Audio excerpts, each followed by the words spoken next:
Just knock on the window. Okay. Ready? Perfect. Thank you. Hey. Here, this is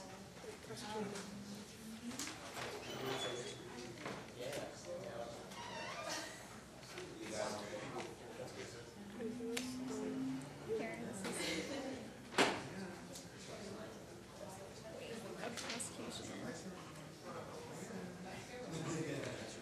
This pen sucks. So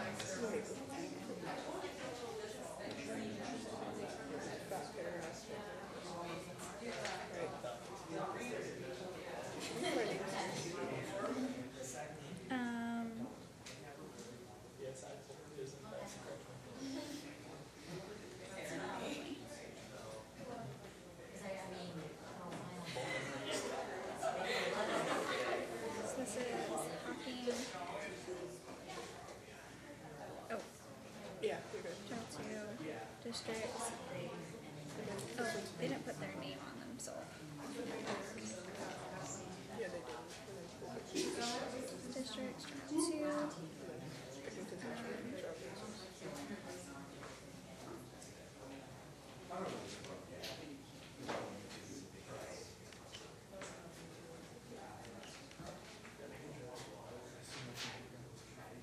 We have it over there too.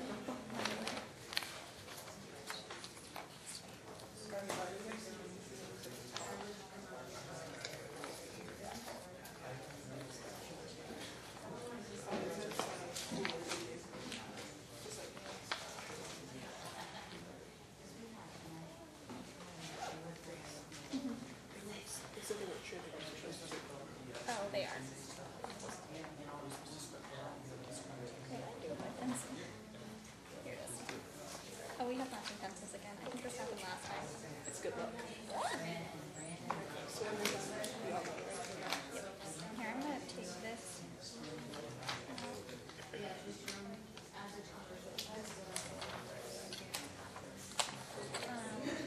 This is impeachment stuff. I'm gonna slip it in here. Okay.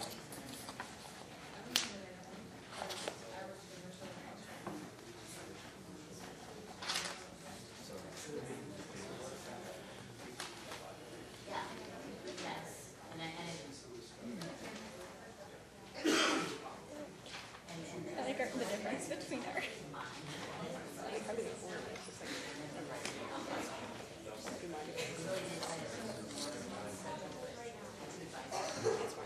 And I found that.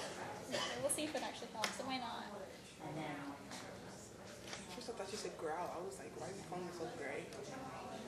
Honestly, The nickname I have for it. literally, I do the same thing for my season at easy. But I don't know why I'm so Okay.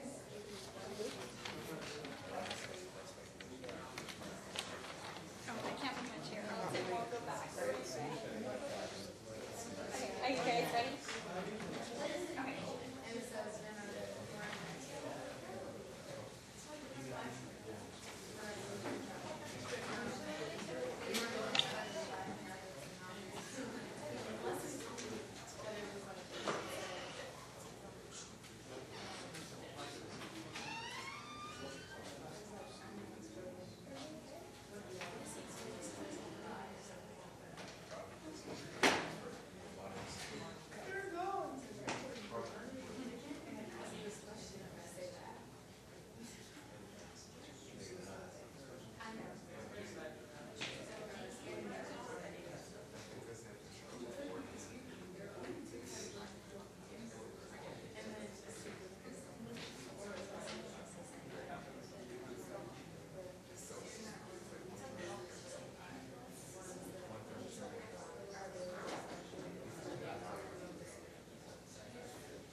Yeah, I like clever. We're gonna have to make this. Can I get out? Do you want me to slide over? No, I can slide over. Oh shoot, let me know. Or maybe I can't. I'm on the inside. I hope I don't take it. That's what I'm gonna do. Free trial in. Do they just sit in the dirt outside? Yes.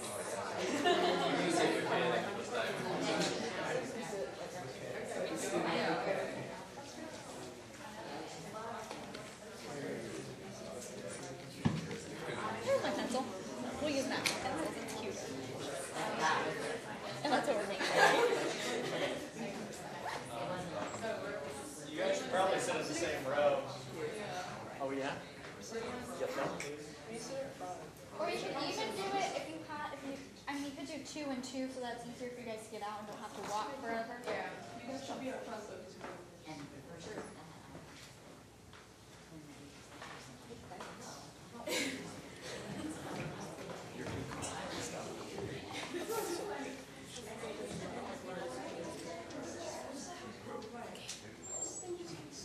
We put her with Lindsay in the score sheet, so she's It's already in the score. I don't know her name tag. So. Lindsay. Lindsay. We're calling you Lindsay because it's on her name tag and it's on the score sheet. All right.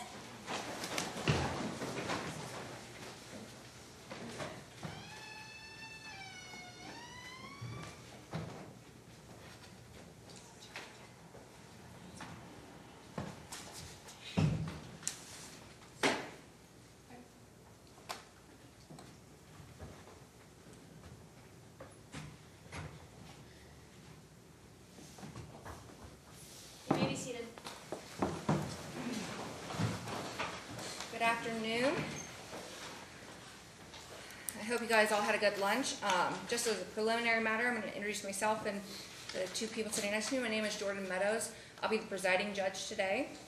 I am a current practicing attorney. I'm an assistant prosecutor for Hocking County. This is my 3rd year judging. And actually, when I was your age, I was sitting where you guys are sitting now. So this is a change of pace for me. So it'll be interesting to see what you do with the case and where you go from there. I'm Colleen Williams. I've been an assistant prosecutor or prosecutor for the last 22 years. I started as a witness in mock trial in the 8th grade, or not the 8th grade, in my junior year, and I did that. So that's kind of what made me decide to become an attorney. So if you think that's a good direction for you, it's a good place to get started. And I've been the elected prosecutor of Meigs County, and now I'm an assistant in Hocking.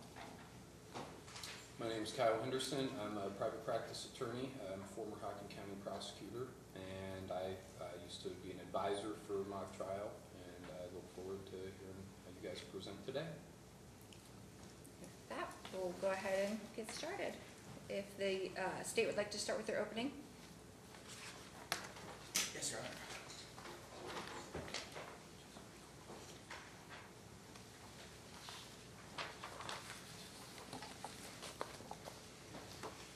May I proceed? You may. Sorry, before we proceed, my name is Sawyer Filson. I'd like to take a moment to introduce my team, if I could. My name is Sawyer Filson, and this is my co-counsel, Gabriel Kassler. We will be representing the state of Buckeye. We're going to be calling 2 witnesses today. Detective Jordan Miller, played by Asia McKenzie. Good afternoon, Your Honors. And Eli Moss, played by Micah Pickering. Good afternoon, Your Honors. Now may I proceed? Yes, you may. Sorry. May it please the court. Your Honors, this case is not complicated. On August 24th, 2018, Quinn Wolf, a senior at Trillium High School, was filmed in the open with a stolen code that directly links her to the theft of $120 million from the State of Buckeye Public Employee Pension Fund. This footage, taken by drone, and the still images recovered from it, led to the arrest of Quinn Wolf and the confiscation of her laptop and notebook on September 28, 2018. This is a case of professionals simply doing their jobs. In August of 2018, the City of Harmony hired Omniscient Technologies to survey an area of farmland that was to be used as the site for a new commercial development. Omniscient Technologies acts as a prominent company in the area, specializing in aerial filming and photography utilizing drones. On August 24th, Omniscient surveyed the land with their own drone and camera. 1 month after the land survey had been completed, Sam Stone filed a police report. The report described the theft of $120 million from the state of Buckeye Public Employee Pension Fund. Stone went on to state that the only way that one could access this fund was through a 24-digit alphanumeric key, which he kept on a sticky note near his personal computer. Stone also mentioned to Detective Miller that his son, Avery, took a picture of the key and showed it to his classmate, Quinn Wolf. After learning this information, Detective Miller was instructed by the Chief of Police to investigate further. Detective Miller learned that there was a large land surveying project that was taking place right next to the Wolf residence. So she decided to further her investigation there. Miller was put in touch with Omniscient. Eli Moss invited Detective Miller to go over the drone footage that they had collected while surveying the land. However, this footage proved to be too blurry to use, so Miller just left to pursue other leads. Later that week, much to Detective Miller's surprise, Eli Moss emailed her with enhanced images that proved that the contents of the notepad contained the 24-digit alphanumeric key used to access the pension fund. Detective Miller used these images to obtain a warrant to search the Wolf residence, where the defendant's laptop and notebook were seized by Harmony Police. The defendant has filed a motion to suppress all evidence obtained from the laptop and journal seized from the Wolf residence. The defense claims that the search was an unreasonable violation of Wolf's Fourth Amendment rights, but evidence will show that that is simply not the case. The Fourth Amendment to the U.S. Constitution protects citizens from unreasonable search and seizure. However, the state will prove to you today that defendant Quinn Wolf's rights were not violated. In order to be successful in this motion, the prosecution will show that the actions of Eli Moss and Omniscient Technologies are those of a private business and therefore do not trigger the Fourth Amendment protection or prohibition against illegal searches and seizures. That the search itself was conducted by a private entity with minimal police involvement, and that the defendant had no reasonable expectation of privacy. Today you will hear from Eli Moss, who will testify that Omniscient Technologies is a private contracting company and that he negotiated a standard contract with Harmony. Moss will testify that the contract allowed Omniscient to conduct the land survey using a drone that they already owned, as well as using a camera that they had already been utilizing alongside the drone. Moss will show that Omniscient Technologies had minimal involvement with the police in obtaining this footage, and that Moss himself enhanced the images of Wolf before giving them to the police. You will also hear testimony from Jordan Miller. Miller will testify that Quinn Wolf could not have had a reasonable expectation of privacy due to her position in the gazebo. She will also testify that her involvement in obtaining the evidence was minimal. Eli handed over the enhanced images on a silver platter, proving that a federal official could not have had a hand in the investigation. Your Honors, after you have heard the prosecution's witness testimonies, we will respectfully ask that based on a preponderance of the evidence, you deny the defendant's motion to suppress the evidence. Thank you. Defense? Thank you, Your Honor. Would you like to introduce yourself and your teammates? Yes. My name is Leslie Enswa, and I will be representing the defendant, Mr. Quinn Wolf. My co-counsel is Grace Lang, and our witnesses today are Quinn Wolf, played by Lindsay Duru, and Dr. Parker Monroe, played by Antoinette Tucker. Good afternoon, Your Honor. You may begin. May it please the court. Former Supreme Court Justice Brandeis once said that one of the most cherished rights is the right to be left alone. In other words, privacy is a right, not a privilege. Your Honors, today we are here to shed light on how the state of Buckeye violated Mr. Wolf's Fourth Amendment right, the right that protects him from unreasonable searches and seizures. In August 2018, the state of Buckeye hired the company Omniscient to use their state-of-the-art drone to videotape over 500 acres of state-owned farmland. August 24, 2018, Eli Moss, the CEO and sole owner of Omniscient, flew the drones on the paths that the state of Buckeye had laid out in the contract. One of those paths flew directly over the Wolf residence and took a video of Quinn Wolf sitting underneath his gazebo. Later that same day, $120 million was stolen from the state of Buckeye's pension fund by an experienced cryptocurrency hacker. An investigation was done by the police, but because they had run out of suspects, they were desperate. In fact, they were so desperate that when the son of the pension fund, Avery Stone, accused Quinn Wolf, his former best friend, they jumped on Quinn. Officer Jordan Miller told Eli Moss to search through the video footage taken on August 24, 2018 with Omniscient's drone and find images of the Wolf residence even though she did not have a warrant. Moss searched through the video footage and found footage of Quinn Wolf sitting underneath his gazebo with a notebook. But the writing on the notebook was not legible. The police department then again, without a warrant, directed Moss to enhance the image, and it was Moss used highly advanced technology to enhance the image, and it was then that the writing on the notebook was legible. The police department used the writing on the notebook to seize Quinn's notebook and journal, and later charge him with aggravated theft and telecommunications fraud. Your Honor, rather than investigate the fact that Avery Stone had access to the pension fund's private key and a vendetta against Quinn Wolf, the police department used unlawfully obtained evidence to procure a search warrant to search Quinn Wolf, therefore violating Quinn's Fourth Amendment right. Today, the prosecution bears the burden of proof. The state of Buckeye must prove that the Buckeye Police Department did not unreasonably invade Quinn Wolf's privacy. The defense will call on two witnesses who will disprove the prosecution's claim. The first witness we will call on is the defendant, Quinn Wolf. Wolf will testify that when he sat underneath his gazebo, he expected privacy. The second witness we will call on is Dr. Parker Monroe, an expert in the field of unmanned aerial vehicle and robotics, who was asked to review the contract between Omni and the City of Harmony. Monroe will testify that the DJI Matrix 600 Pro was not a drone available to the public. She will also testify that the contract between Omni and Harmony read more like an employee-employer contract than an independent contractor contract. Your Honors, privacy is a right, not a privilege. The evidence presented in this case will show that Quinn Wolf's Fourth Amendment right, the right that grants him privacy, was violated. At the end of this trial, we hope that you will see how Mr. Wolf's Fourth Amendment right was violated and grant him the suppression and exclusion of the evidence he has asked for. Thank you. Is the state ready to proceed? Yes, Your Honor. You may call your first witness. Oh, I'm sorry. Can we swear in the witnesses first?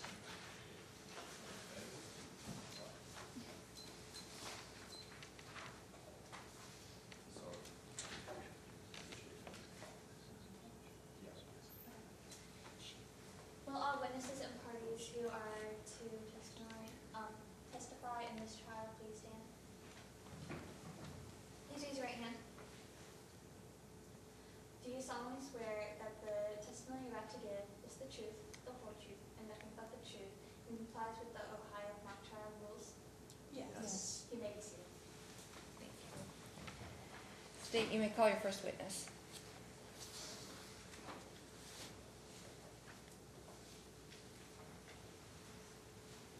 Your Honors, at this time, the prosecution would like to call Jordan Miller to the stand.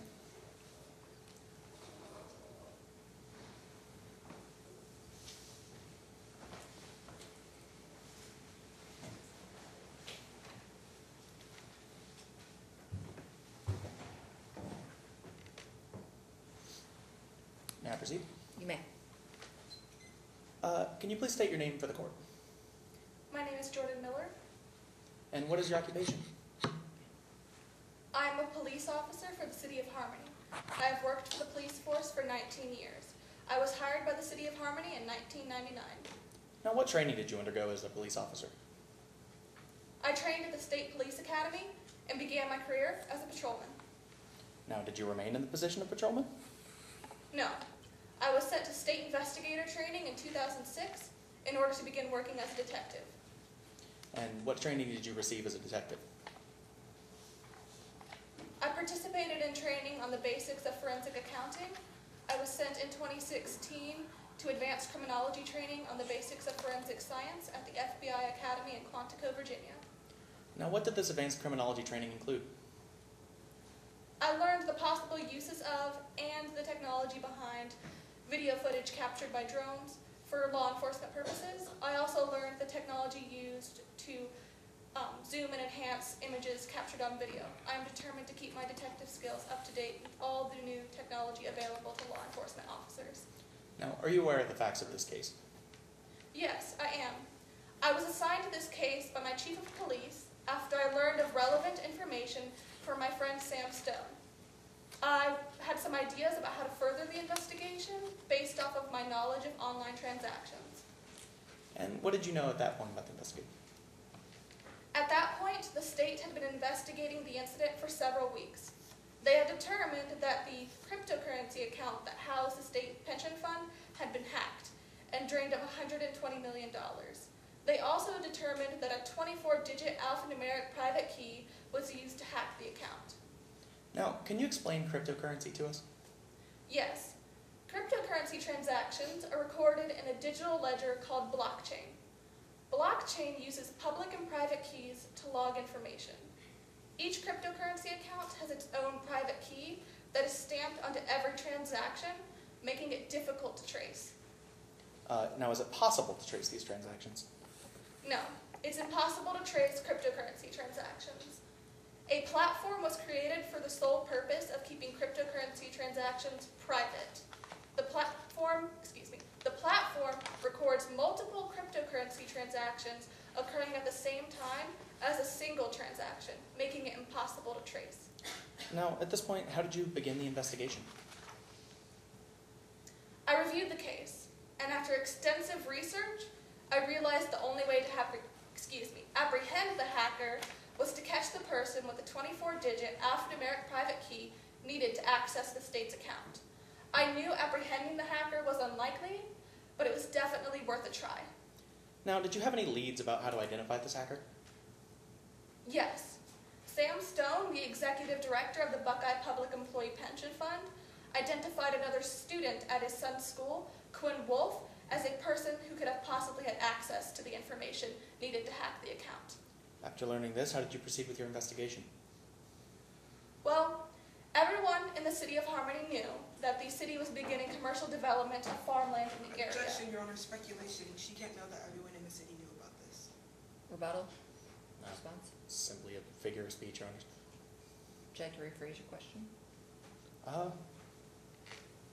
can re-ask it if she wants to answer it differently. Overruled. Thank you, well, Your Honor. How did you proceed with your investigation? The city of Harmony was beginning commercial development of farmland in the area. I happened to see that the Wolf family lived on the property next to the farmland being developed. I wondered whether this information could further my investigation, so I contacted Campbell Bolt, the person who oversaw the development project for the city. And what did you discuss with Campbell Bolt?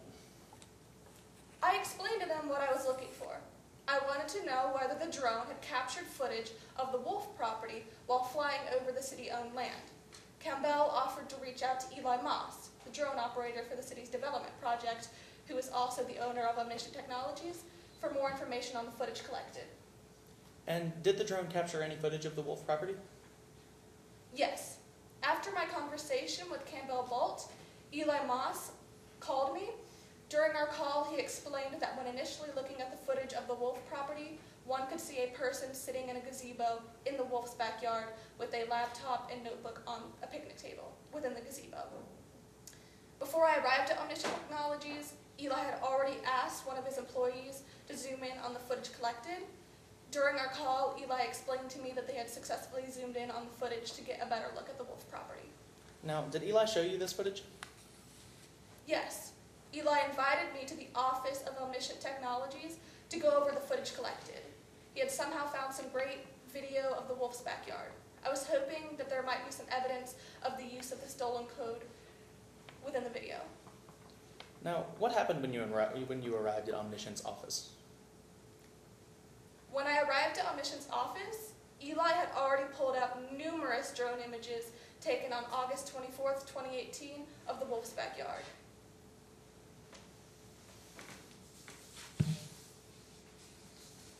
Excuse me, sorry.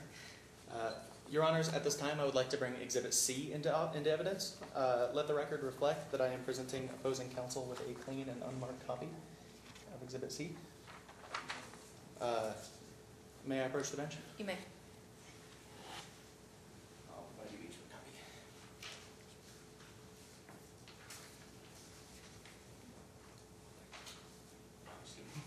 Yep.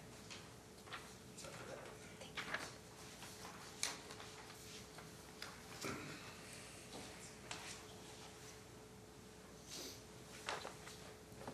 Now, can you describe Exhibit C?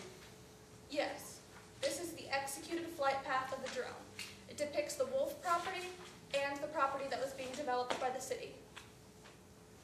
Now, what is the relationship between the Wolf residence and the City of Harmony's commercially developed land? The The two properties are adjacent to each other. There is no fence between the two properties. The gazebo in the Wolf's property is close to the edge of the property near the farmland being developed. Your Honors, at this time, I would like to bring Exhibit D into evidence. I'd like to let the record reflect that I am showing opposing counsel a clean and unmarked copy of Exhibit D. May I approach the bench? You may.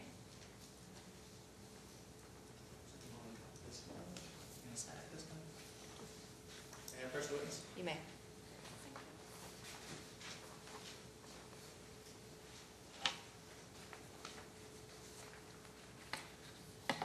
Now, can you describe Exhibit D?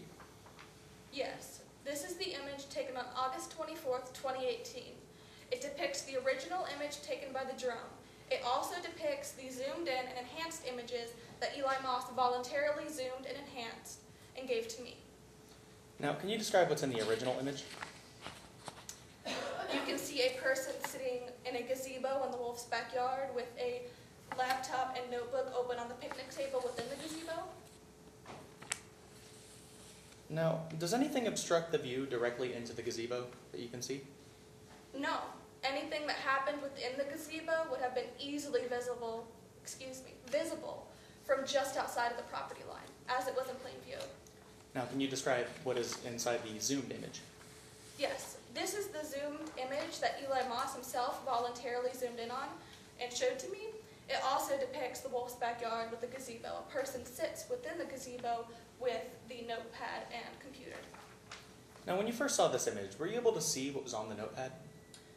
No, the image was too blurry to make out the details. I mentioned this to Eli just before I left his office, but I wasn't optimistic that anything would come of it.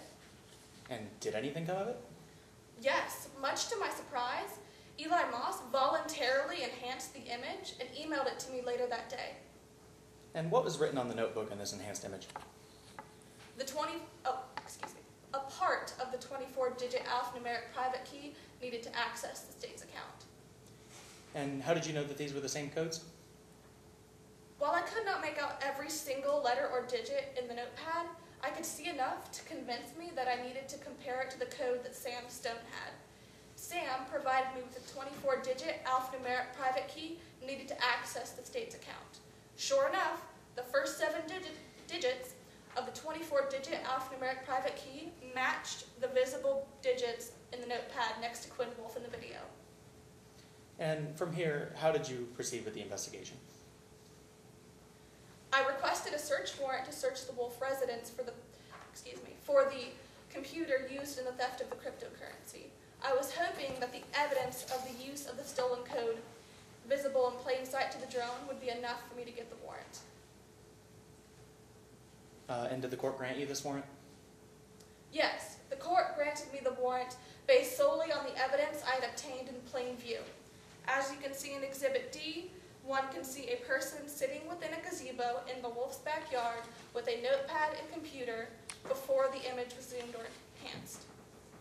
And what did you find at the Wolf residence while executing the search warrant? We seized the laptop computer that was located next to Quinn Wolf in the video. No further questions, Your Honor. Cross? Yes, Your Honor. Hello, Officer Miller. Hello. You've been a police officer for 19 years, correct? That's correct. And so you would say you're experienced in your field? Of course. So by way of background, Sam Stone asked you to a football game on September 15th, 2018. That is correct. And he informed you that a piece of information had been left out regarding your stolen money. Yes, he informed me of relevant information about state investigation. He had forgotten to report it to the state investigators, but once he remembered, he reported it to a law enforcement officer, me, and I reported that to my chief of police. And that information was the fact that his son Avery had taken a photo of the private key used to access the cryptocurrency account. Yes, and I reported this information to my chief of police, along with the information that I suspected Quinn Wolf, and he saw fit to assign me to the investigation. You mentioned that you reported this to the police. Is that your statement here today in court? I reported it to my chief of police. If you were to see your statement, would you recognize it? Yes. Permission to approach the witness with her statement. Permission granted.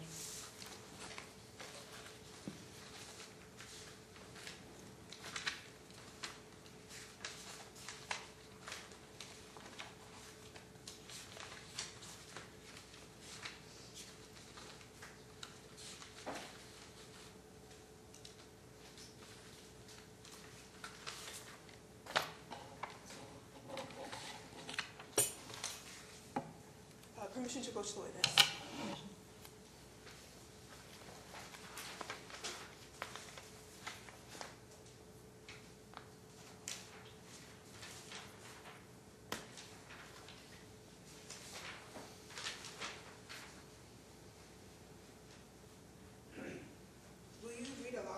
Would you read aloud lines 36 to 42? Yes. As we watched the game, Avery's ex-best friend, Quinn Wolf, walked by us in the aisle below our seats. Sam said that Quinn was the person Avery identified as possibly having stolen information from the photo of the code that Avery had taken. Avery had apparently seen Quinn looking at photos on Avery's phone during class not long before the two had a falling out. I reported this conversation to my chief of police, and he told me to follow up with an investigation after I confirmed that Sam Stone wanted to pursue it. I called Sam and asked him to come to the station to file an official police report. Once that was filed, I got to work on my investigation. Thank you. Now we read lines 33 to 35. Like I said, I've known Sam for a long time, and I could tell this was weighing on him, so I knew I had to look into it. If Sam said it wasn't Avery, I believed him, and I was determined to find out who really stole the money. Thank you.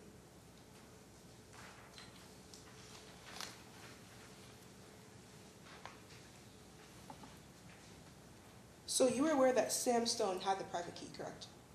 I mean, Avery Stone. Sorry. Yes. But you didn't investigate Avery. Sam had been cooperating with the state investigation for several weeks. He told me that he didn't suspect his son as a person who could have possibly stolen the information, even though he had access to it. And again, I reported this entire conversation to my chief of police, and he saw fit to assign me to the investigation. But you didn't investigate Avery. That is correct. Okay. So let's move on to the investigation. During the investigation, you realized that you were not prepared for issues involving cryptocurrency. I conducted extensive research on the topic of cryptocurrency in order to prepare myself for this case. Technology advances very quickly, but I am determined to keep my detective skills up to date with any case that I might have, which I did in this instance. So was that a yes to my question? Of course. In fact, you struggled so much with the technology that you realized the only way you could catch the hacker was to actually catch the person with the key. That is correct. And you knew this was a long shot. Yes, but it was my duty to pursue the case as I was assigned to it. Right. You also knew that the Wolves live right next to the commercial development that was recently videotaped by the drone company Omni, correct? I happened to see that the Wolf family lived on the property next to the farmland being developed. Yes. And you saw this as an opportunity to further your investigation on Quinn Wolf. To further my investigation? Yes. So you called Campbell Bolt and you asked him to reach out to Eli Moss. I called Campbell Bolt on more information, and he volunteered to reach out to Eli Moss, yes. At this time, did you have a warrant? No, but I didn't need a warrant to simply discuss what footage that Eli Moss had found. You were doing this as part of your police investigation, correct? As I have said, yes. Okay. So later, Eli Moss got in contact with you in order to go over the video footage. Yes, he had somehow found some great footage already. And did you get a warrant at this time? No, he had already collected the footage, and he invited me to Omniscient's office to go over the footage. Okay. So let's talk about your meeting with Eli. When you met Eli, she showed you an image. She showed me numerous drone images taken on August 24th, 2018 of the Wolf's backyard. Yes. And on this image, you saw someone sitting underneath a gazebo. Yes. And this person had a notebook. A notepad and computer, yes. And it was in the Wolf residence. The gazebo was in the Wolf property, yes. But you couldn't be sure who the person sitting underneath the gazebo was. The rest of the drone images depicted Quinn Wolf's entire person. But with this image, you couldn't be sure who the person underneath the gazebo was. I compared his image Objection, this was covered in the errata. It was expressly stated that you could tell that it was Quinn Wolf under the gazebo. So sustained. Right. Isn't it true that the image was blurry? Yes. And you couldn't read on the original image, you couldn't make out the details on the notepad. There was a form of writing, but I couldn't make out the details. That is correct. So then you told Eli that the image was blurry, correct? Yes, I simply mentioned that it was unfortunate that it was blurry. And isn't it true you wanted a clearer image of what the person was working on? That would have been nice, yes. So later on, after you asked Eli for a clearer image, Eli Moss emailed you an enhanced image. I never asked him for a clearer image. I simply mentioned that it's unfortunate that the image was blurry. He voluntarily enhanced the image and sent it to me the same day that I viewed the original image. Isn't it true that you mentioned you wanted a clear image? Out loud. Yes, but I never asked him to enhance the image. He did that of his own volition. And isn't it true that Eli Moss was in the room when you mentioned this? Yes, I said it to Eli. And isn't it true that you got a clear image the next day? Because he voluntarily enhanced the image and sent it to me. So is that a yes to my question? No. He voluntarily enhanced the image and sent it to me. So you're saying you did not get a clear image? Oh, yes. I'm sorry. Okay. So it was only then, after you got a clear image, that you were able to read the writing on the notebook? Clearly, yes. And based on this enhanced image, it was then that you were able to procure a search warrant to search the Wolf residence? I presented all evidence that I had obtained in plain view, and I was granted the search warrant. Yes. So if the evidence was in plain view, why would you enhance the image? Again, I didn't enhance the image, and the enhanced image is the only difference between the enhanced image and the original image is that it was enhanced, but they were obtained in plain view.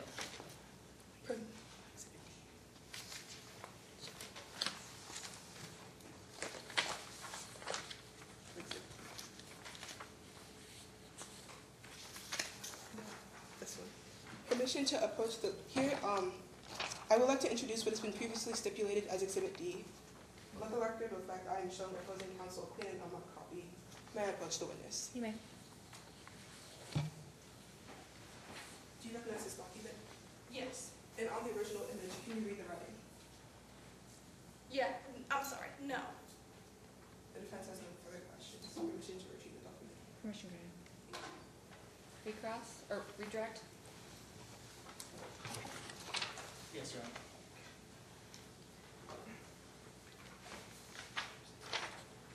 May I proceed? You may. So why did you initially choose Wolf for this investigation? He was identified as a possible suspect as a person who could have stolen the information needed to access the state's account by the executive director of the Buckeye Public Employee Pension Fund, Sam Stone. And were you instructed to follow up this lead? Yes, my chief of police instructed me to follow up with an investigation based off of the information that I had learned from Sam Stone. I followed through with the investigation as was my duty as a police officer. No further questions. Recross? Yes, Your Honor. Quinn wasn't the only person who had the key, though, was he? The only other persons I knew had access to the key were Sam Stone and Avery Stone, and I did not suspect them. So is that a yes to my question? I mean, is that a no to my question? Can you repeat the question? Quinn wasn't the only person who had the key to the code. Yes, 2 other people did, but I didn't suspect them. The defense has no further questions. Thank you. Would the state like to call their next witness? The witness is excused. Yes, Your Honor.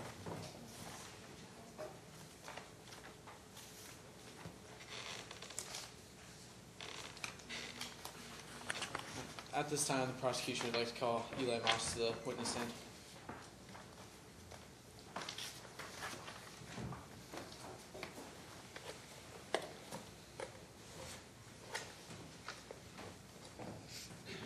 You may proceed. May I proceed? Will you please say your name for the court? My name is Eli Moss. And what is your current occupation?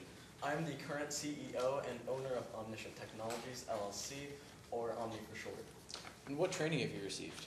I have a current remote pilot's license for Class G airspace, which I received from passing a test given by FAA and going through security screening from TSA. And what kind of company is Omniscient?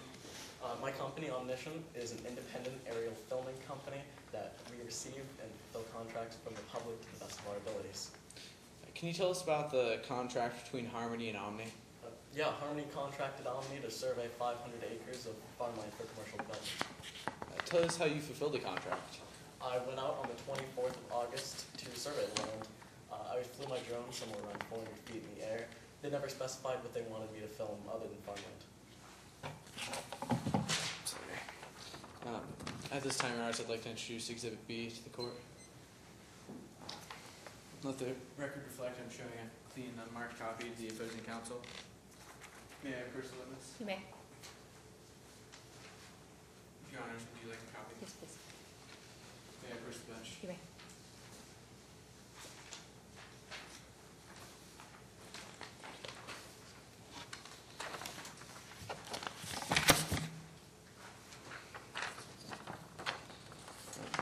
Can you please, may I proceed?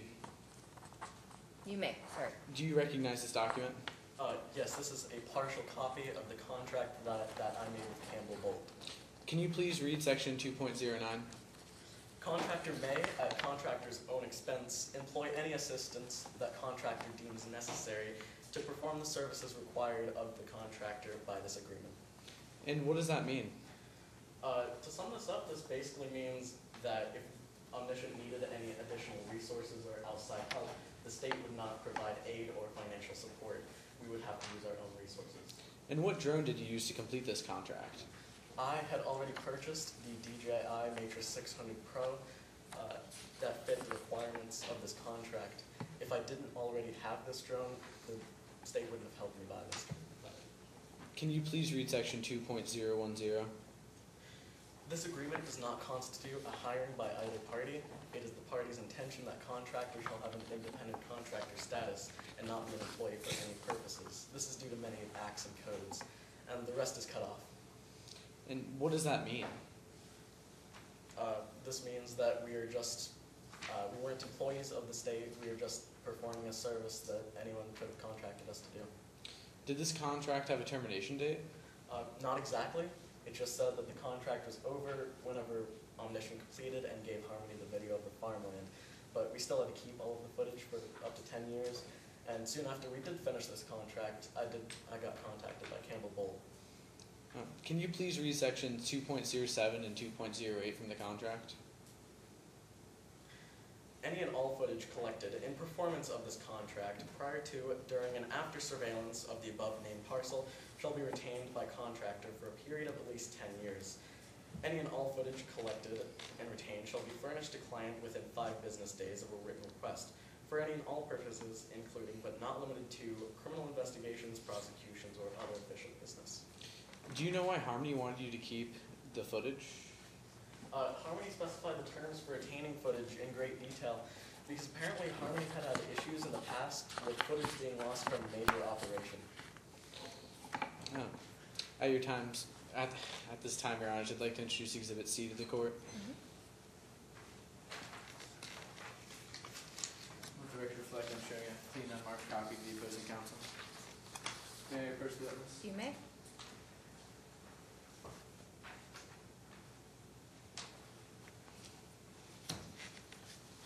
Do you recognize this document?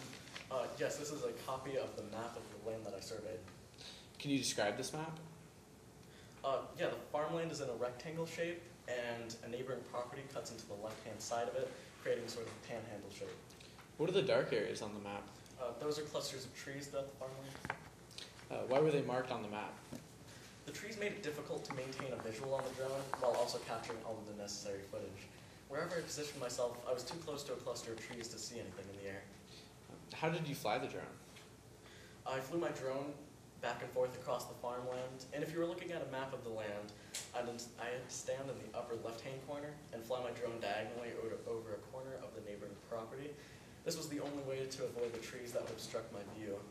And because I hadn't seen the farmland prior to me getting there, I had to make my flight plan the day of. That abided by the FAA guidelines. At this time, Your Honors, I'd like to introduce Exhibit D to the court.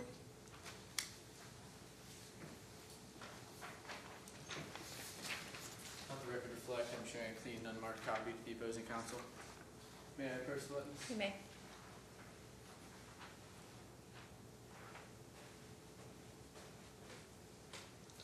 Do you recognize this document? Yes, this is a copy of the images of the Wolf residence. Why were you contacted by Mr. Bull? Campbell wanted to know if I had captured any footage of the Wolf residence, and given that the two properties shared a line, it was a virtual certainty that I'd capture some footage. And were you contacted often by the state? No, this was the first and only time the state contacted me outside of the signing of the contract. And what did you do with the footage of the Wolf residence? I invited Officer Miller to my office so we could go over the video from the flight. What happened when you showed her the video? Like I said, I flew my drone somewhere around 400 feet in the air, so it wasn't initially easy to make out any detail at the Wolf residence. Even after zooming in, it was still too blurry to make out any detail. How did you enhance the image? I found a free application that removed motion blur. And what were you able to see after you enhanced this image? I was able to see a hand and an open notepad page with some numbers and equations written on it. And what did you do with these images? Although Officer Miller never asked me, I took it upon myself to enhance and send them to her. I wasn't contracted or paid to do this, and the contract was completed anyway, so I knew I wasn't going to get anything out of it. No further questions, Your Honor. May I receive or retrieve my exhibits? Never mind, he might need them. Makes sense.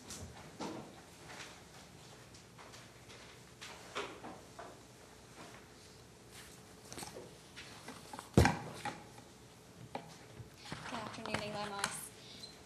The contract you received was extremely specific on even the smallest details, wasn't it? Yes, it was sort of atypical. You thought this was odd for a contract, didn't you? Yes. The government gave you the flight path you took on August 24th, correct? No. They gave me specific flight path options that I could choose from, but like I said, I chose my flight path the day of the flight. The government had to review all the flight paths before you chose one, correct? No. Like I said, I made my flight path the day of. But they gave you options, correct? They gave me options that I did not have to take. Yes. Let's look at the path you did take. I'd like to introduce what has been previously stipulated as Exhibit C. Let the record reflect that I'm showing a clean and unmarked copy of Exhibit C to opposing counsel. May I approach the witness? You may.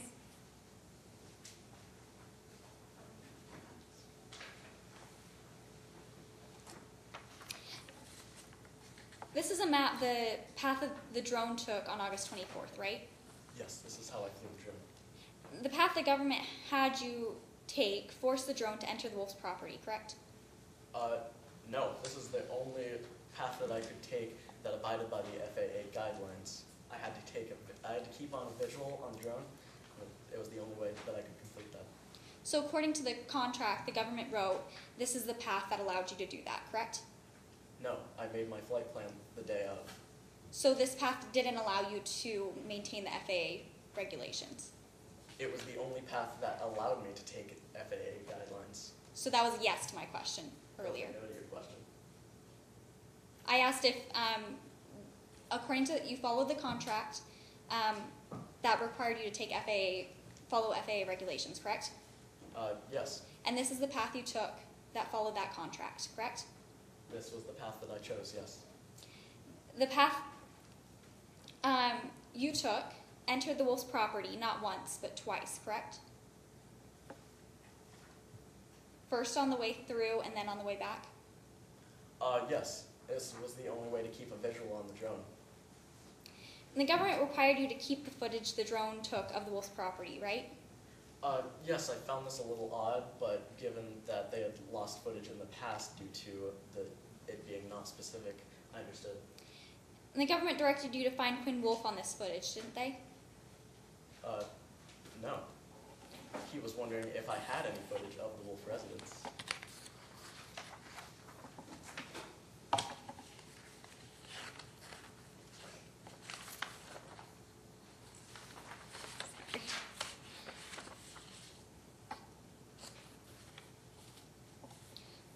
So Campbell asked you if you had footage of Quinn Wolf, correct? He was asking if I did, yes. And Campbell, a government employee, instructed you to look through the footage, then contact the police if you found anything that could help the investigation, correct? No.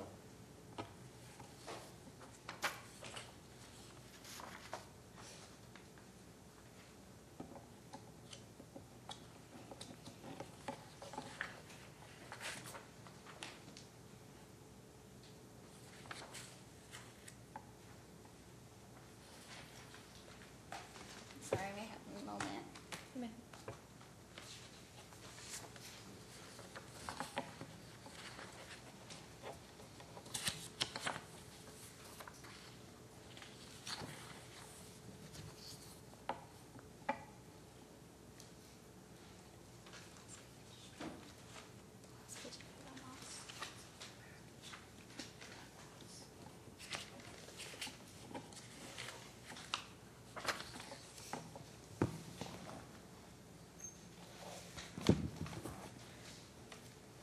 Isn't it true that the government was doing an investigation? At the time, I didn't know, but yes. But they informed you that they were, correct? After asking if I had any images of the Wolf residence. After, yes. And isn't it true that the image Campbell asked you to find was a vital piece of that investigation? Campbell never asked me to find any specific images. He was just wondering if I had any footage of the Wolf residence. But he wanted an image of the Wolf residence, correct?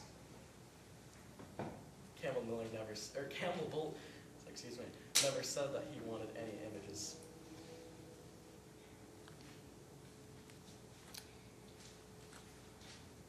When you looked at the footage taken with the drone, you could not originally make out any detail at the Wolf residence, right? Yes, it was flying somewhere around 400 feet in the air. Officer Jordan told you to go ahead and use the imaging software to make this image clearer, correct? No, Jordan Miller never even knew that I could use imaging enhancement software until I suggested that I would be able to. And once you suggested that, he said to go ahead and make the image clearer. After I suggested that I could do that, she said, okay. And is it true that Officer Miller mentioned she wanted a clear image? Yeah. And isn't it true that you were in the room when she mentioned this? She said that she would like a clear image, but she never asked me to give her one. So that's yes to my question. That I was in the room? Yes. Yes. Now, this job for the City of Harmony was a big deal, right? Yes. You competed with several other companies to get this job with the government, right? Yes. You had to prove that Omniscient Technologies was a proven leader in drone technology, correct? We like to think that we give our clients the highest level of customer satisfaction. No further questions, Your Honor. Cross, redirect. Yes, Your Honor.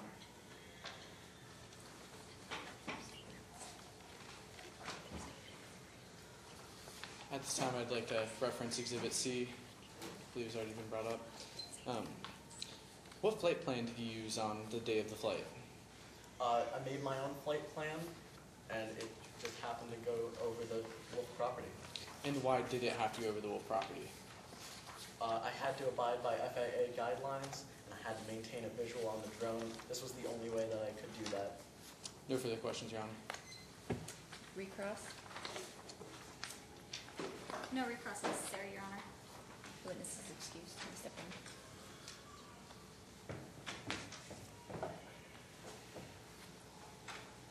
May I retrieve the document? Does the state have any further witnesses? Sorry. Does the state rest, or do you have further The witnesses? prosecution. Defense, are you prepared to move forward?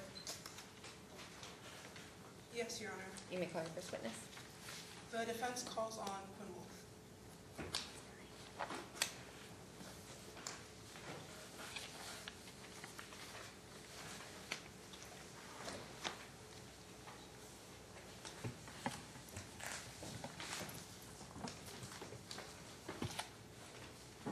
State your name for the court.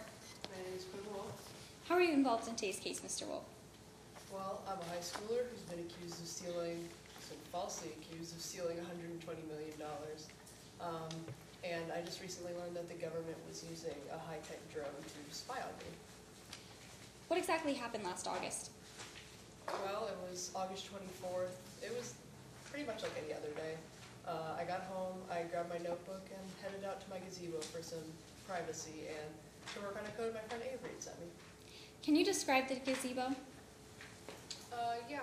It's not too far away from my house. There's like a pool in between it and the house. But yeah, it's just a gazebo. It's on my property. It's kind of like another living room, but I can get some air, you know.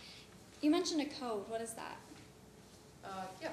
My friends and I, we play this sort of game where we come up with the hardest codes we possibly can, and then we send them to each other and see who can solve them. See, my friend Avery had sent me one of those codes that day, and I figured I should solve it. What happened while you were working on this code? Nothing really. I go out there to get privacy. There's a field next door, but it's literally empty, so nothing really bothers me there. Sometimes it feels more isolated than my actual house. Has there ever been a time that you've been concerned about your privacy in your backyard? Not super concerned, but there's this hot air balloon festival that comes around mid-April. People like to yell at the gazebo to see if there's anybody in it, and that just gets annoying, so I usually stay inside during that time. Do you still go hang out in your gazebo during the hot air balloon festival? You know. I don't like people yelling at me, so I know when the hot air balloon festival comes around, I go inside. Do you worry that they'll be able to see what you're doing? No, the hot air balloon people, they're like hundreds of feet in the air. No human being could see what somebody was writing from hundreds of feet in the air. Is there any other reason you might be worried about your privacy that close to your house? No. There's some crop dusters that rarely come around, but they're pretty high up, so they wouldn't be able to see me. And the hot air balloon people are also pretty high up, and they're pretty far away. Same goes for anybody who might be around. I was writing in a journal, not a whiteboard. So what happened after you finished working on breaking the code Avery sent you that day? Literally nothing. I actually didn't know anything about what was going on until football season, when these cops came and arrested me for telecommunications fraud and aggravated theft. I had to keep asking them what those meant because I kept forgetting. But yeah, no, they broke in, stole my laptop and my notebook. What did the police do with your laptop?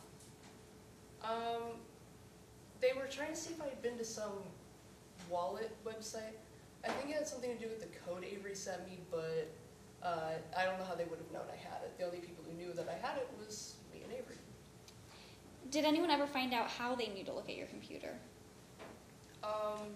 There was something about a government company that was using a drone to like spy on me or something. I was working on a stupid code. I wasn't trying to get spied on. Did you have any reason to believe anyone was spying on you on August 24th? No. Who would? Who would expect somebody to be spying on you from hundreds of feet in the air? Did you think there was any way anyone could see what you were doing?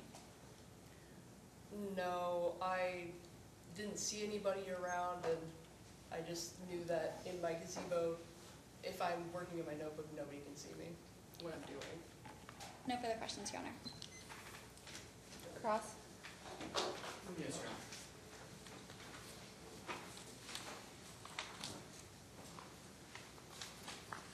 May I proceed? You may. Avery Stone showed you a picture of what he called an unbreakable code, correct? Yep. Which you wrote down in your journal? Yep. You worked on breaking this code for hours in your gazebo, correct? Objection, relevance? Response? The code is the code in the gazebo inside of the journal is kind of the whole reason we're here. I'm leading to another question. I'll overrule at this time. At this time, I would like to introduce Exhibit D.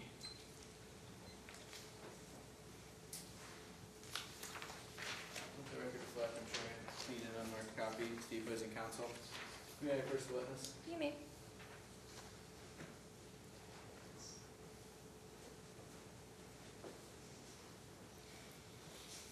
Your gazebo is outside in your backyard, correct? Yep. Near the Harmony-owned empty lot. Sorry, could you repeat the question? It's near the Harmony-owned empty lot. Oh, yeah. You say it's pretty hard to see you in the gazebo if you're hunkered down, correct? Yeah. Because there's some lattice work around the gazebo. Not because of the lattice work, but because my body usually covers my notebook when I'm writing. Okay. The lattice work doesn't cover the entirety of the gazebo, correct? Not the entirety, no. It only covers some of the openings. Yeah, some of them, because I need to get out. So you can be seen through the gazebo, through the openings in the gazebo. I can be seen, but usually what I'm doing can't. The openings in the lattice work even give you a pretty clear view of the sky and their airspace outside, correct? Yep. There are times when you do not feel like the gazebo gives you solitude, correct? Yeah, but that's not for any particular reason, just because I don't like people watching me. What about during the Hot Air Balloon Festival? I go inside during the Hot Air Balloon Festival. Because if you feel like people are watching you, you no longer feel like your gazebo is private. I don't like people yelling at me when I'm in my gazebo. And they can clearly see you working in your gazebo. I don't think they can see me working. But they can still see you through the openings in the lattice work. Objection, speculation. Response? Don't really have one. I'm going to sustain that then. Okay. No further questions, Your Honor. Thank you. Redirect? Yes, Your Honor.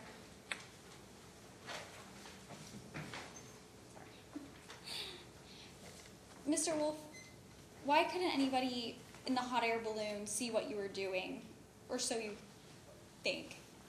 Because they're hundreds of feet in the air. I don't think people can see things from hundreds of feet away. So, did you ever think that anyone could see you on August 24th? Why would I? It's August and the Hot Air Balloon Festival hasn't even come around yet. And if people were on the ground, would they be able to see what you were doing? Not without me seeing them first. No further questions, Your Honor. The witness may step down.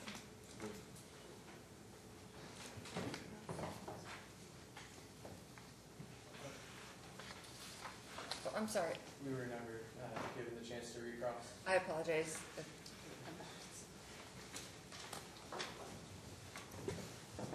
Recross? Yeah. Thank you.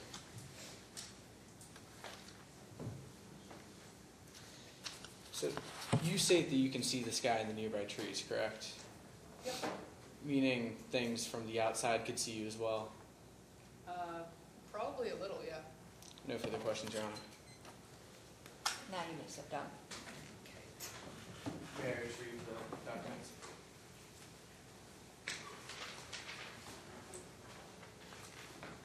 The defense calls on Dr. Parker Monroe.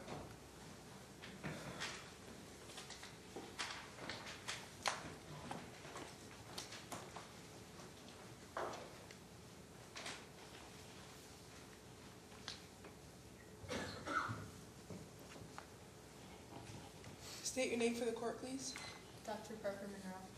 and your occupation. I'm an unmanned aerial vehicles and robotics expert. Can you explain to us what that is? An unmanned aerial vehicles and robotics expert is someone who is knowledgeable about aircrafts without a pilot and general robotics. And what type of education regarding this field do you have? I received a science degree from MIT in 2007 in mechanical engineering. And Dr. Monroe, what did you do after receiving your degree from MIT? After receiving my degree from MIT, I went on to work in entry-level development for robotics process automation, or RPA. And what did you do as an employee for RPA? As an employee for RPA, first I worked under the direct supervision of more experienced employees, and then I went on to do robotics automation And then during my time, I also read and negotiated various contracts pertaining to my field. So how long did you work for RPA? I worked there for 5 years. And what did you do afterwards? Afterwards, I switched to more drone-specific technology at AeroVironment in mechanical engineering in 2012. And what did you do as a mechanical engineer at AeroVironment? I worked in entry-level development and I helped train and manage employees. So what do you do now? Now I still work as a lead mechanical engineer and I help with my team of people and I manage and train them. What else do you do? I've created a consulting firm for UAV technical support, and I've also gone to various conferences and seminars to help further my knowledge, and I've helped author numerous publications about my field. So how does your occupation allow you to testify in criminal trials? My occupation helps me testify because since I've dedicated pretty much my whole life to this, I feel pretty confident that I'll be able to testify. Dr. Monroe, can you tell us what a drone is? A drone is an aircraft without a human pilot. And how does one use a drone? A drone is typically used through a remote or a transmitter. Your Honor, at this point, the defense offers Dr. Parker Monroe as an expert in the field of unmanned aerial vehicle and robotics. This is due to Dr. Monroe's extensive knowledge, skill, experience, and training in these areas, and her testimony will be based on specialized knowledge pursuant to Rule 702. Any objection? No objection, Your Honor. Okay, she's so stipulated as an expert. Pardon? She's so stipulated as an expert. Thank you. Dr. Monroe, how did you prepare for today's case? I prepared by reviewing the flight plans and the contract. And who is the contract between? Omniscient Technologies and the City of Harmony. Now, on average, how much does a drone cost? About $100,000 to $3,000. And what are drones capable of? Different drones are capable of different things. There are 3 different types of drones. There are typically ones available to the average consumer that have about 2-kilometer range, and they have the capability to carry cameras like GoPros in order to capture high quality videos. And then the more expensive ones have higher capacities and battery life. And then there's also military grade drones, which are super powerful and not accessible to the public, and they have speeds of around 460 miles per hour and ranges of around 18 kilometers. And how does the type of drone affect the price? The more expensive drones have better capabilities. So what type of drone was used in today's case? A more commercial sector drone, I would say, the DJI Matrix Pro, equipped with the ZenUse X5R 4K camera. And what kind of drone was the DJI Matrix Pro? The DJI Matrix Pro was, as I was saying, a more commercial sector drone. It has the ability to be operated through the company's app, which allows the user to turn the camera on and off or monitor the battery life. And how much does this drone cost? This combination would be about $7,500. So, Dr. Parker Monroe, in your expert opinion, is the DJI Matrix Pro a drone that the average person would own? No, it is not. So who's more likely to purchase this type of drone? Typically higher-end companies or someone in the commercial sector. Now let's look at the use of drones. Are there any regulations? Yes, there are. And who creates these regulations? The Federal Aviation Administration creates these regulations, or the FAA. Is it typical for FAA regulations to be stated within contracts? No, typically not, because typically, since the drone operators are already familiar with the FAA regulations, they're not. So in your expert opinion, why would government agencies hire professional drone services? Because the drone companies would know more about the services than the other people would. You mentioned earlier that the Defense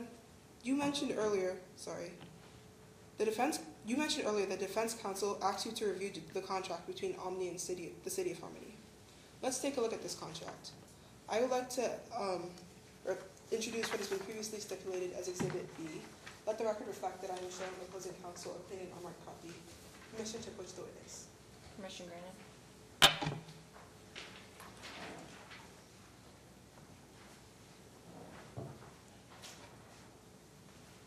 Do you recognize this document? Yes, I do. Can you tell us what it is? This is the contract between Omniscient Technologies and the City of Harmony. When you reviewed this contract, what did you find? I found that this was highly specific, and it's pretty atypical. Can you give us some specific examples about the oddities within this contract? Yes, in sections 2.04, 2.05, and 2.07. Can you tell us what section 2.04 says? Prior to collection of footage, contractor will submit to client for approval proposed flight plans, date of intended collection, and indications of approach and exit plans. And what did you find atypical regarding this? I found that it had excessive oversight. I mean, typically the entities that that are with the drone companies leave the flight plans to the drone companies since they have experience with the regulations. So let's move on to section 2.05. Can you read that for the court as well? Drones shall be equipped with technology sufficient to produce a high-quality recording, including video equipment of at least 4K resolution or high quality, an image stabilizing bit, and hard drive capacity sufficient for at least one continuous hour of recording. And what was odd about this section? It was pretty odd that it was super specific, mentioning things such as the hard drive capacity and the camera resolution that this technology needed to have. And you also mentioned section 2.07. What was odd about that section? The oddity about 2.07 was that it says that the drone company would have to retain the footage for at least 10 years. And what's odd about that? The oddities about that is that typically, since it's retained for a period of 10 years, it takes up a bunch of hard drive storage that could be used for further jobs, which is kind of odd that they would have Omni do this since the area wasn't a hotbed of criminal activity. So overall, what can you conclude about the contract between Omni and the City of Harmony? I would say that it was excessively specific, and it read more like a supervisee contract. I mean, if they didn't trust the drone company, why would they have contracted with them in the first place? And I've seen many independent contractor contracts that I've worked with, and this isn't one of them. The defense has no further questions. Permission to post the witness.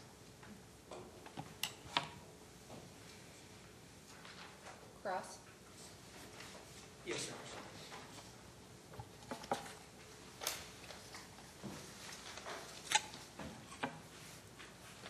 May I proceed? You may. Now, you state that this contract reads a lot like an employment contract, correct? Yes. Your Honors, at this time, I would like to introduce Exhibit B. May I approach the witness? You may. Sorry. Let the record reflect that I am showing opposing counsel a clean and unmarked copy of Exhibit B. And approach the witness. You may.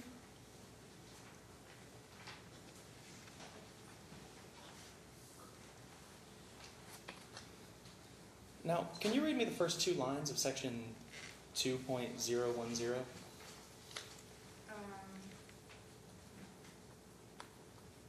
This agreement does not constitute a hiring by either party.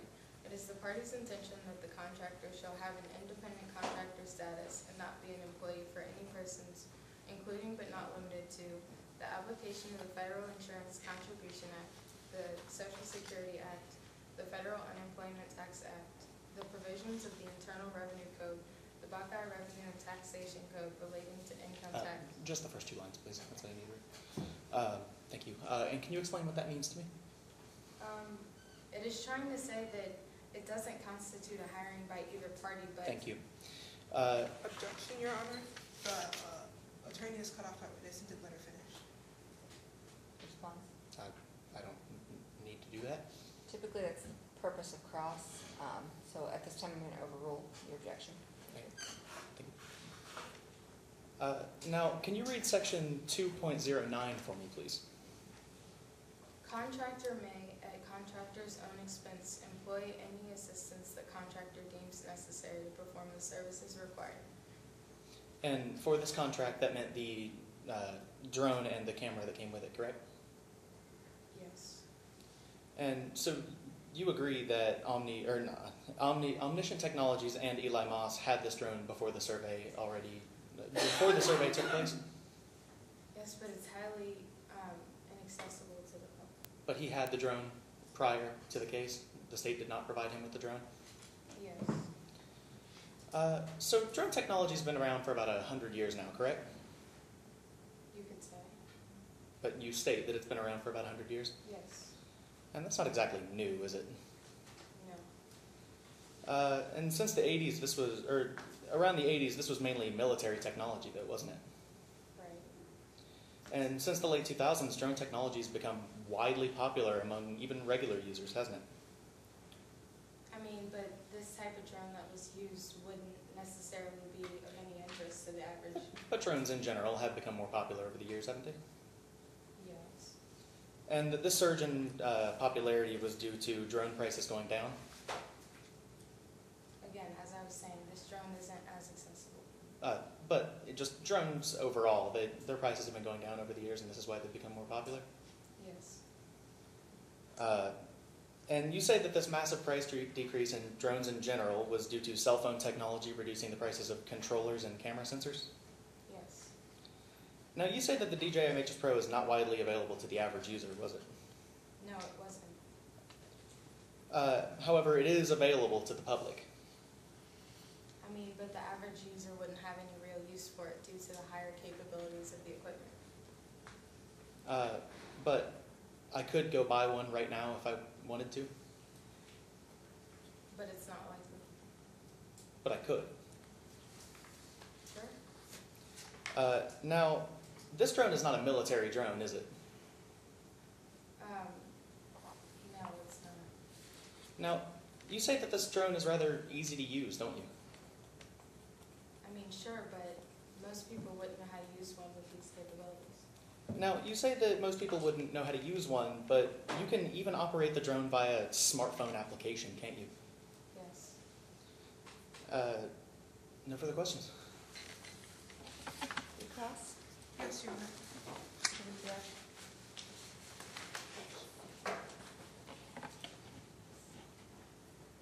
Dr. Monroe, what use would the average person have for this type of drone? They wouldn't have any at all. So how much does this drone cost again? $7,500. So what drone is the average user more likely to purchase?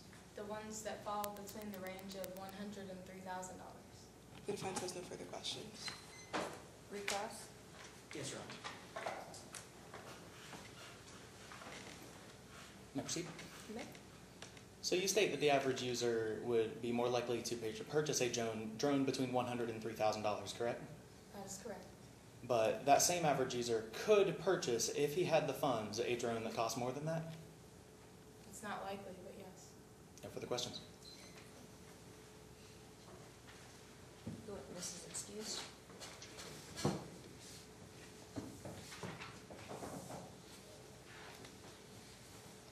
At this time, would the parties like some time for closing? Prepare for closing? Or are you prepared to go forward now? I'll leave it right here, Your Honor. Defense, would you like time to prepare? Can I have a few minutes? You may.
proceed.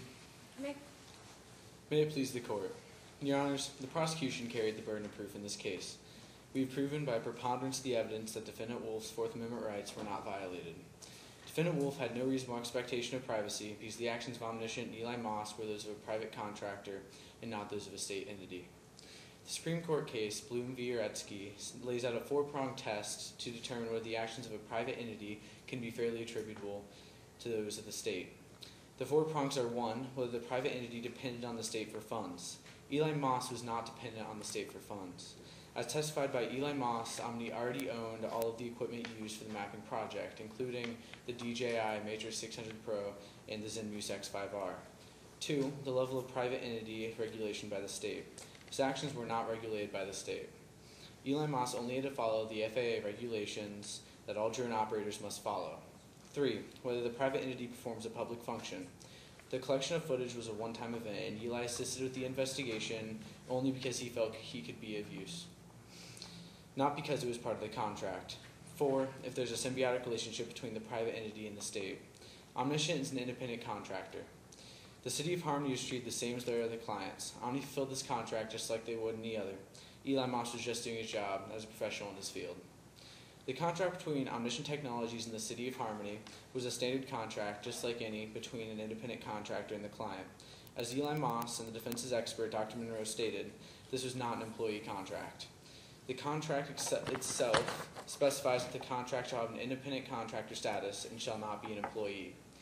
There is minimal police involvement with the acquisition and enhancement of the drone footage. State v. Morris says that there are minimal police involvement if a federal official did not have a hand in the search, and if the evidence was handed over on a silver platter. Eli Moss collected and enhanced and handed in the footage on his own and of his own accord. He just wanted to do his civic duties and help out with the investigation. Eli was contacted about having any information regarding an investigation. He'd already completed the contract with Harmony and knew he would get nothing else out of it, but he checked his footage anyway and found some potentially helpful images. He contacted the detective working on the investigation, Jordan Miller, and invited her to his office. He contacted the detective working on the investigation, Jordan Miller, and invited her to the office to see the images. After examining the image, Detective Miller concluded there was nothing that could be done with it because the images were too blurry. The image was handed in, Eli then enhanced the image himself and emailed to Detective Miller later on. The image was handed in on a silver platter, not at the request of a federal official and not because it was part of the contract with the city. Detective Miller was surprised to receive the enhanced image and proceeded with her professional duties to continue the investigation. Finally, Quinn Wolf has no reasonable expectation of privacy. This is determined by two Supreme Court cases, Katz v. the United States and Riley v. Florida. Katz presents that what a person knowingly exposes to the public, even in his own home or office, is not a subject of Fourth Amendment protection. In Riley, the Supreme Court of the United States ruled that people do not have an expectation of privacy in that which is exposed to the public view by the way of airspace. Quinn Wolf in her gazebo was exposed to public airspace and had no reasonable expectation of privacy. Detective Miller has testified that there is a clear view of the gazebo from the airspace the drone was in. The gazebo that Quinn Wolf was in was covered at the ground level, but was open enough to see the sky.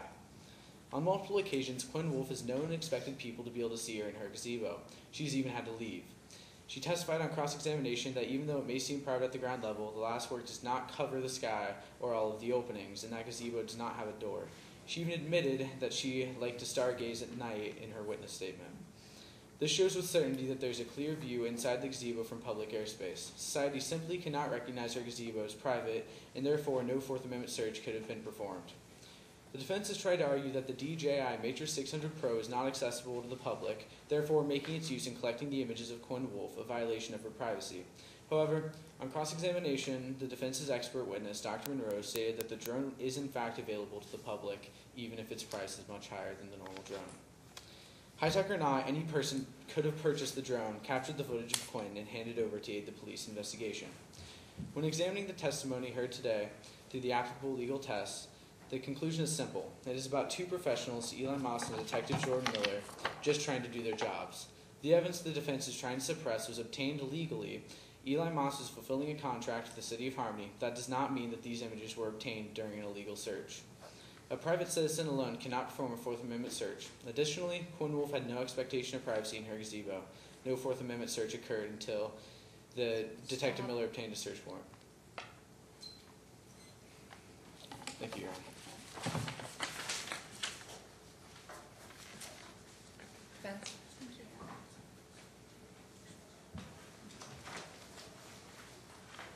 Your Honor, today's case prompts the question, do we want to live in a country where the government is allowed to spy on its citizens on their private property just because the government can get their hands on high-tech equipment? Do we want to live in a country where privacy becomes a privilege and not a right? Today, the state of Buckeye bears the burden of proof.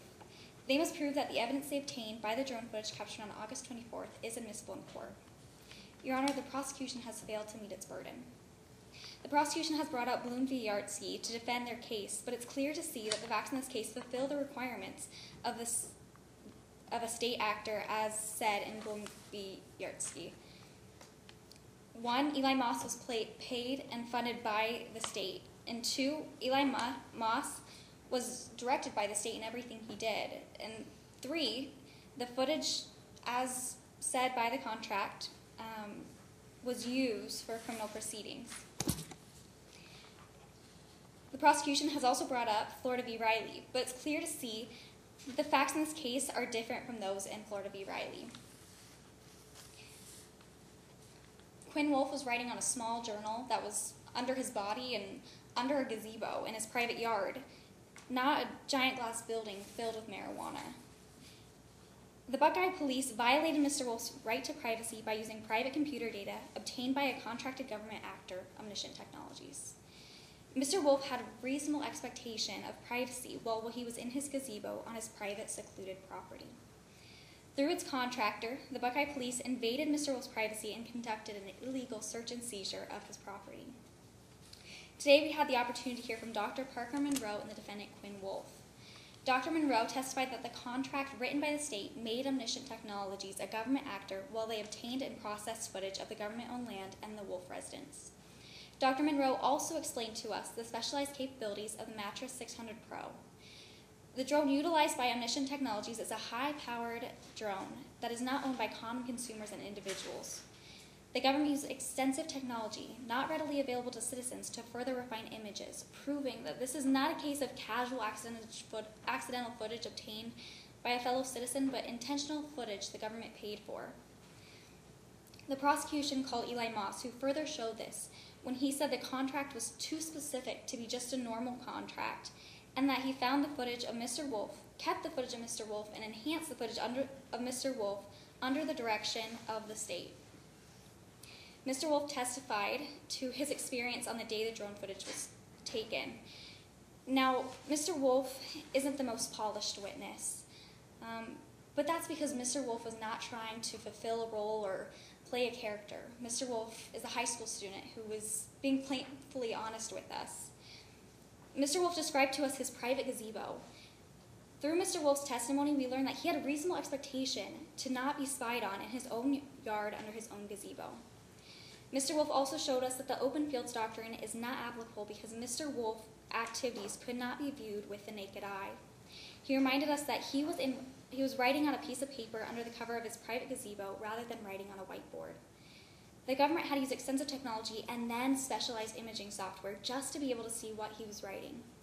No human being without the use of such high-tech capabilities could have ever seen what Mr. Wolf was writing. The prosecution called Jordan Miller, who testified that she could not see what was written on Quinn Wolf's notebook until Eli Moss enhanced the image under her direction. The law provides that just because the government has technology that allows it to spy on citizens doesn't mean it's illegal. In the case of Kylo v. United States, the Supreme Court ruled in favor of the defendant to exclude evidence under comparable circumstances. In Kylo, the evidence was obtained by the government using thermal imaging. Such technology was accessible to the government, but the Supreme Court held that it was an invasion of privacy protected by Americans' Fourth Amendment rights. Thermal imaging is very similar to the technology used by Omniscient in this case. In both cases, the government used extraordinary technology not readily available to the citizens. Today, we see technology changing and evolving, the government often having the upper hand on the newest pieces of equipment. But just because the government has access to new technology does not mean that our constitutional rights should be dismissed. The Constitution was drafted to account for technological and societal changes. It is not limited to spyglasses available in 1776. Our rights are no less protected today than they were 200 years ago. Privacy is a right, not a privilege. Your Honor, the evidence presented today shows that Quinn Wolf's Fourth Amendment right, the right that grants him privacy, was violated. At the conclusion of the trial, we ask that you recognize the violation of Mr. Wolf's Fourth Amendment rights by the suppression and exclusion of the evidence obtained by the government through the invasion of Mr. Wolf's privacy. Thank you. Rebuttal? Yes, Your Honor.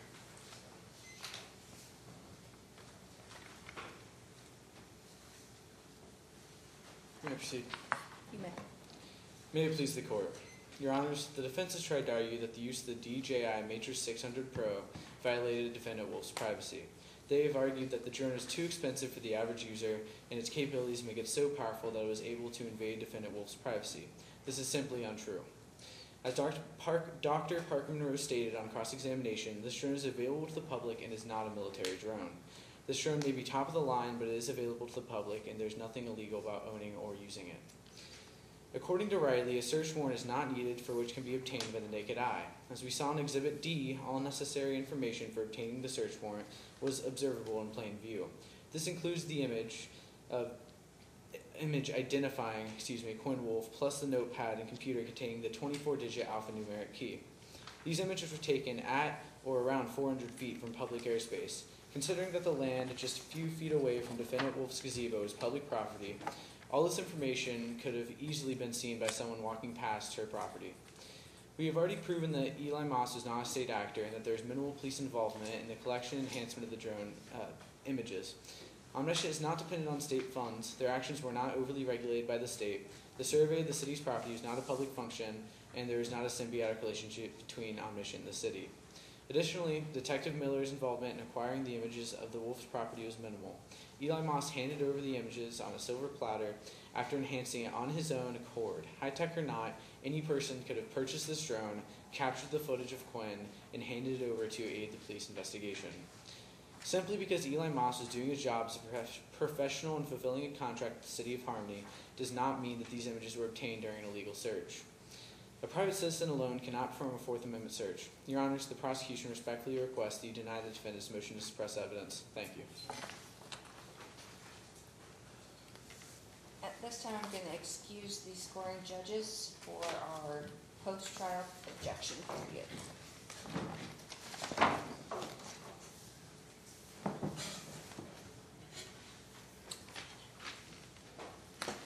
All rise.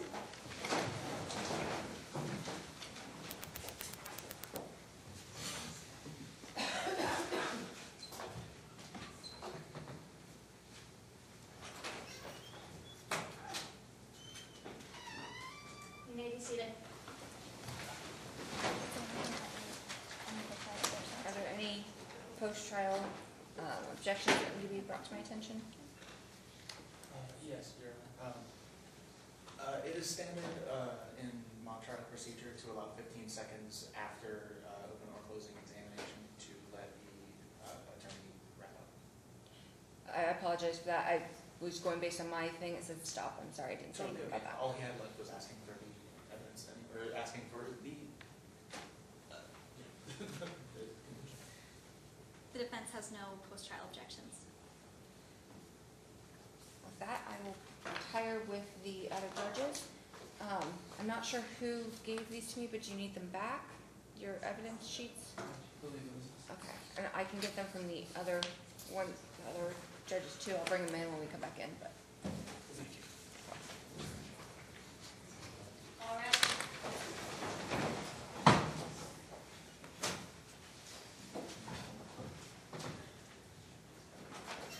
You may be seated.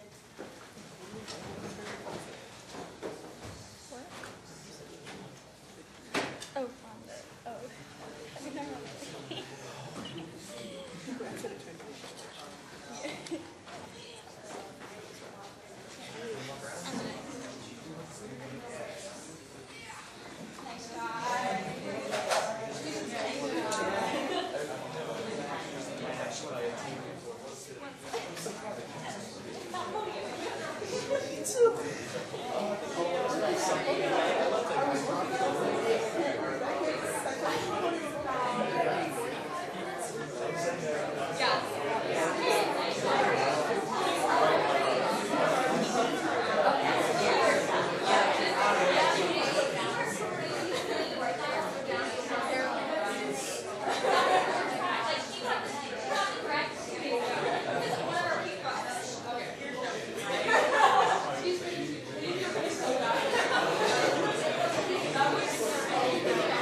First, I want to thank the participants. You guys did a fantastic job. It was a hard decision for us, and I'm going to let each of my friends here present each witness. I believe, Colleen, you're going to present outstanding witness. First thing I want to tell you is you all did a great job. Public speaking is a very difficult thing, but it's one of the most important things that you can learn in school is how to talk in front of people. Whether you become a lawyer or some of you indicated that you were going into science, you're always going to be speaking in front of people. So I really think it's outstanding that you're doing this. I couldn't tell you how proud I was of you guys. Both groups did outstanding. And sometimes I wish I had the ability that you both did to work under, both groups had to work under pressure. Great job. Today, I get to give the outstanding witness, and although I do think you were all outstanding, today we're going to give the award to Eli Moss, which was Micah Pickering.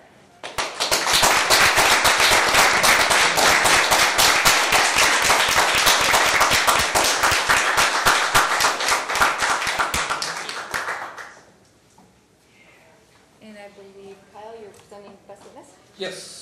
I'll make some general observations and comments here at first. Everybody did an excellent job. A lot of great witnesses, a lot of great attorneys.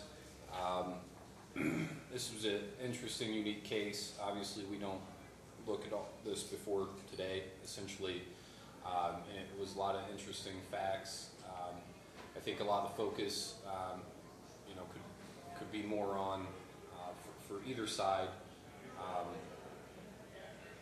with the technology, and I don't know whether that's accurate or not. You guys didn't, there was no objection, but the witness Moss testified that the clarity was actually done with a free app, which is actually kind of an important piece in this, I believe.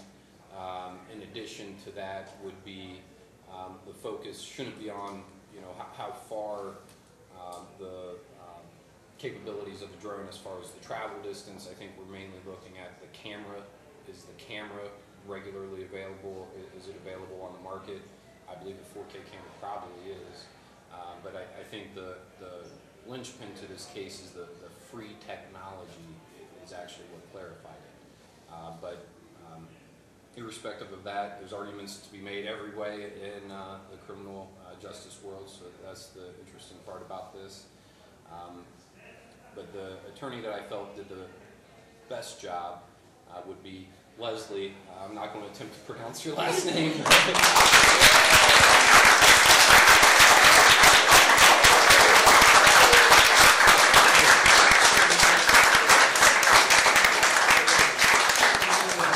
And why I chose her was it's very difficult to qualify an expert, and you went through the process and did it, and I think that is what sets you apart. Congratulations. Great, with that, I think we're done. I think they're gonna meet back up here though, so you guys are in the perfect spot. I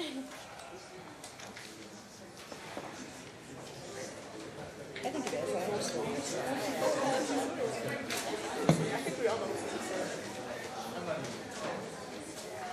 I'm just like a So that's college application. I know. college applications are already in.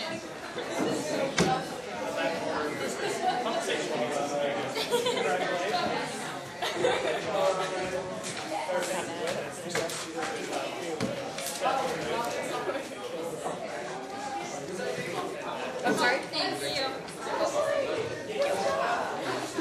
Thank you very much. I'm gonna go through the interview. Congratulations, Monica, victory. Yeah.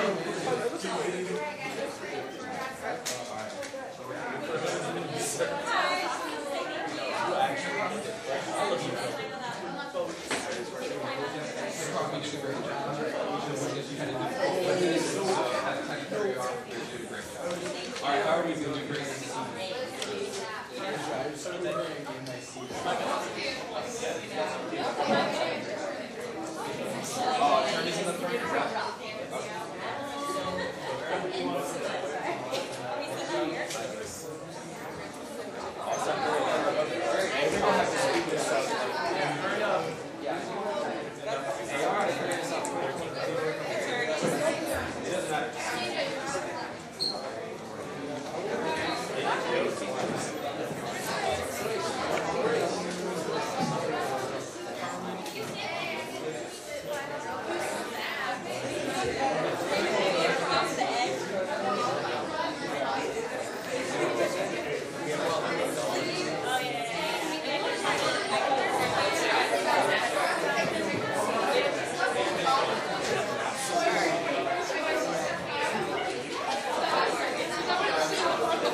I made it through. I heard nothing but good things from all the attorneys and judges. They were very happy to be able to do this again. We had one team that had 2 wins that's going to advance to the regional competitions. We would like to do some pictures. I'll be taking pictures in the jury box afterwards, so I'm going to need all of the winners of the outstanding attorney, outstanding witnesses, and the winning team, and then the Logan team for our local paper. Okay, so if you guys can all stick around, I would appreciate it. The team that is moving on to the regional competition is Pickerington Central.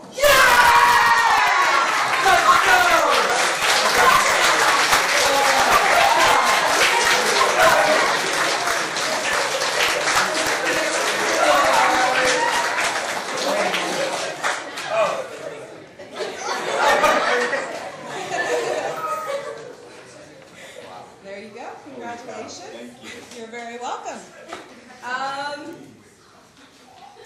Keep up the good work, guys. Hopefully we'll see you next year. If I can get, let's do the outstanding witnesses first.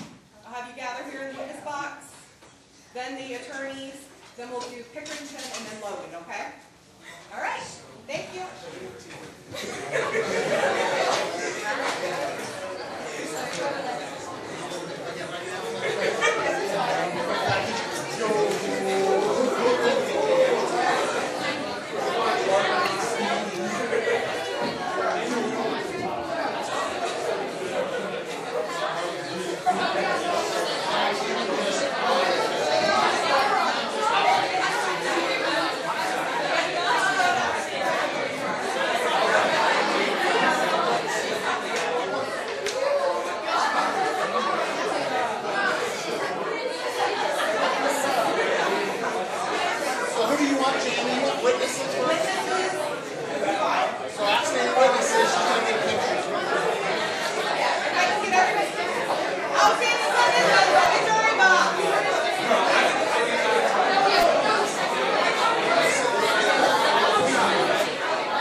How do you want our How many of you are there?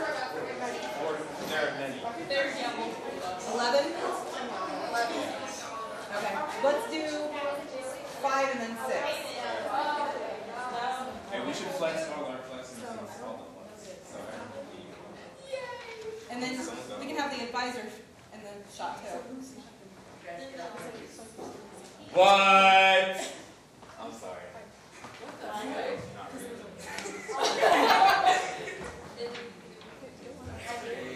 And we're like the only ones moving. Slide on down. Oh, all the way down? It's hard to get through.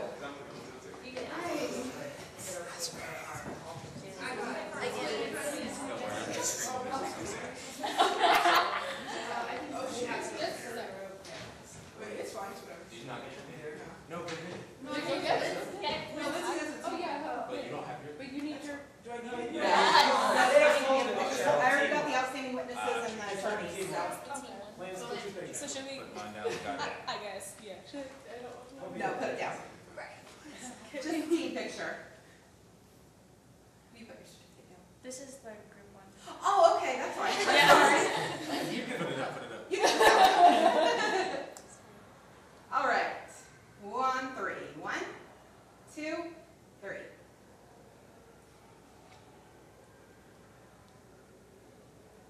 And my daughter's calling. She's 12. Okay, I got it. Can I get names, please? Yes, I have the roster for you. Okay. Whenever we need to do the. Yes. It's hard to hold house for that. Sorry, I'm wrestling my child. I'll call you right back. Okay, bye. Good job. Thank you so much. How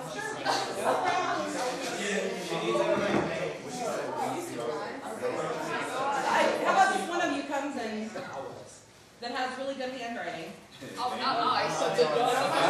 Okay. and writes it all down for me in order. But does she need last name? She's all right.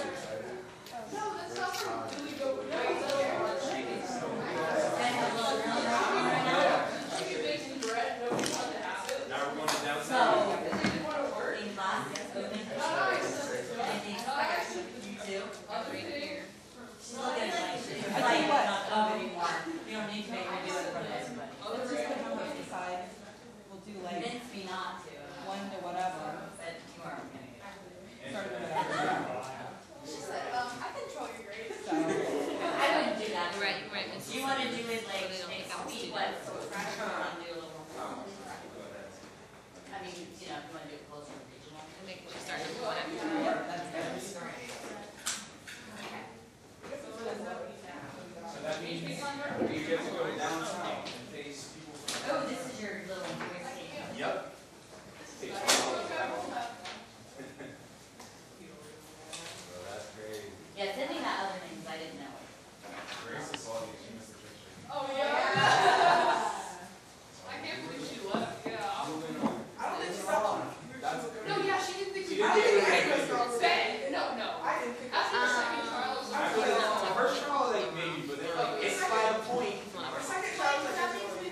guys can gather your stuff, they're trying to get the building locked up. Okay. Thank you.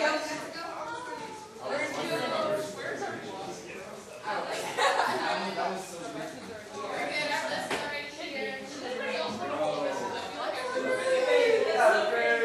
Lance, districts weren't as easy as you made it up today. We were chilling. This year there was some pretty even teams. Yeah, Hayes Valley beat